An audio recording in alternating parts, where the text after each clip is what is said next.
Hi everyone, we are going to continue the discussion about the list. That is also a very important topic, and well, we are going to spend several lectures talking about the list. So let's do a very quick review. In last lecture, we talked about the nested list, and nested list means we are putting one list into another list as one member of that. And then if we want to access the list inside a list, and then we may have to use multiple pair of the square brackets, right? And then we talk about slicing, and for the slicing the rule is kind of similar to what we have seen before. That is, we specify where to start, we specify where to end. The start point is included, the end point is excluded, right? Then we talk about how we can add items and remove items from a list. And for adding items, and we can use plus, and plus is for list concatenation. We are concatenating two lists together.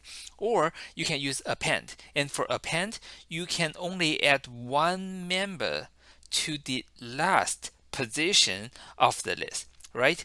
And for the deletion, we also talk about two ways. If you want to specify the index of the item to be deleted, and then you can use the del, and then parentheses, you put the index, or you can use remove. But to use a remove, you are specifying what value are you trying to kill, and you only kill the first occurrence of that. And remember, in the data exercise, we talk about we are removing cats. So well, there could be several cats, occurrence of cats in the list, but when we do one remove, we only remove one cat. So we have to decide how many iterations it's going to run before we can get rid of all the occurrence of the cats. Okay, and let's see some examples. This one, a fruit, banana, apple, and cherry, that is a list, right? And then if you want to print the fruit with the index 0, and then you got banana, and if you want to make it a little bit harder, and I can put apple and cherry into a sublist. Now we have the apple cherry as a sublist of a bigger list. So well, this is a nested list. Uh, and say, well, if you want to do a slicing, it starts from the index 0, it ends on index 2. So that is index 0, index 1, and index 2. So index 0, the start point, is included. So we have banana, apple, but do we have cherry? Cherry is on index 2. However, remember the last point, the end point is excluded. So we only have banana and apple in this case. And if you want to do append, we append honeydew, and then we are going to add honeydew to the very end as one more item to the list. However, if you want to do a list concatenation, you are concatenating the fruit with another list. So combining two lists together, and then I assign that back to fruit. If you want to do a delete with the index, and then you can do del fruit 1, so we are deleting the index 1. Or if you want to remove the occurrence by value, and then we can do remove banana, and then it's going to delete the first occurrence of banana from the list. Okay, here's some a little bit more information about the matrix. Well, for the matrix, we have a list of lists if that is a 2D matrix, right? And say, for example, we have a 3 by 3 matrix, and that is 1, 2, 3 as one sublist, and 4, 5, 6 as another one, and 7, 8, 9 as another one. So that is a nested list. From the top level, we have 3 items because there are 3 sublists, and then inside each of the sublists, we have 3 items. So that is a 3 by 3 matrix. Okay, if you want to get one row, and then you only specify one index. So for example, matrix 0, that is the first item from the top level. So we are going to have 1, 2, 3. That is a sublist. If you want to get a value, and then you have to specify 2 indexes. Say matrix 1, 0. Matrix 1 will give you the sublist of 4, 5, 6, and index 0 will give you 4, and then you can access 4, right? Okay, so today we are going to move on and talk about one important thing, and that is really important and confusing, and that is the reference semantics. Well, and let's start from the very basic. When you have a value and then you that value is called y. Okay, so y is already created variable, and then when you are doing x equals y, we know we are assigning y to x, so y is already a created object, and then x equals y, we are assigning the y to the x. And the question we want to ask is, well, on the memory, on the main memory of the computer, what happened behind the scene? Well, the point is, when you are doing x equals y, it doesn't really create a copy of the y. Instead, you have the x and y as two variable names. However, they are referring, x and y, they refer to the same object in the list. Say, for example, if y is an integer and that is 10, and then when you are doing x equals y, there is still only one occurrence of the 10 in the memory. However, you do have x and y, they both refer to the value 10. Okay? And well, for the reference semantics, we are going to start it from a really interesting part. So we created A to be a list 1, 2, 3, and then B equals A. What does that do? That is, we have the variable name A, variable name B. However, they refer to the same list, and the same list is 1, 2, 3, right? Okay, and then if I want to do A append 4.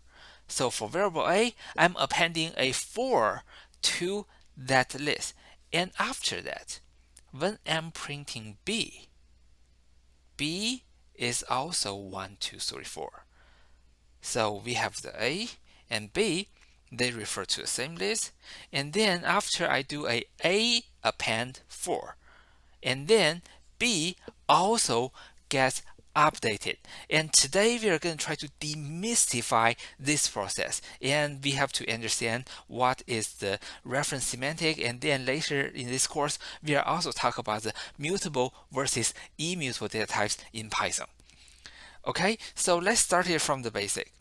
When we are doing a x equals 3, that is a really basic Python syntax. That is, we created variable x, and then we refer the variable name x from here to here. So there will be a value or a integer value 3 created in the main memory. And after that, there is going to be a reference. The reference will be from x to 3, saying whenever you are using the variable name x, Python will use the reference from x to 3 to figure out what is the value of the variable name x behind the scene. Since we have this reference going, so well, whenever you are using the x, Python knows there is a value 3 behind the variable name x, right?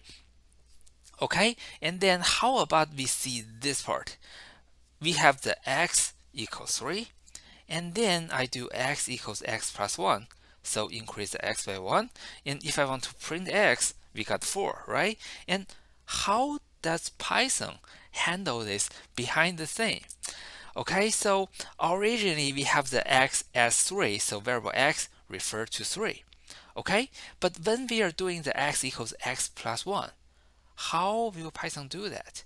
And you may say, okay, x, and then Python will retrieve the value of the x, and that is 3. So 3 plus 1 will be a 4. And then can we just erase this 3 and put a 4 right at the same place? The answer is no. Why? Because this x refers to an integer, and that integer is a immutable data type in Python. This means we cannot really erase the 3 here and put a 4. And how will Python do the work? Python will create a new integer as a 4, And after that, Python will update the reference. Now this x refers to 4. So well, from the outside, if you don't want to open the box, you find that we increase the x value by 1 and now x is 4. And what really happened behind the thing is Python has to create a new object 4 and then update the reference so that x points to 4. And how about this 3? This 3 will stay in the memory, and eventually this will be erased by Python garbage collection. So the point we want to remember is that integer data type that is immutable. This means we cannot make any change on the place.